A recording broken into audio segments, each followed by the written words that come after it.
समर्थ सद्गुरू श्री गजानन महाराज की जय. श्री गणेशाय नमः. ओम नमः शिवाय. मंडळी, श्रावण सोमवारच्या दिवशी भगवान शिवांची पूजा करताना काही गोष्टी विशेष श्रद्धेने केल्या जातात.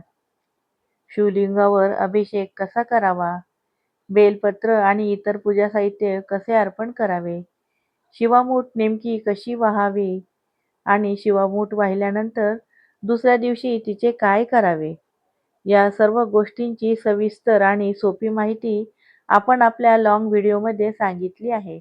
म्हणून हा व्हिडिओ पूर्ण पहा आणि या लॉंग व्हिडिओची लिंक मी डिस्क्रिप्शन बॉक्समध्ये दिली आहे. सर्वांनी नक्की पहा आणि व्हिडिओ आवडला असेल तर चॅनलला लाईक, शेअर, सबस्क्राईब करायला विसरू नका. कमेंटमध्ये ओम नमः शिवाय लिहायला विसरू नका. धन्यवाद.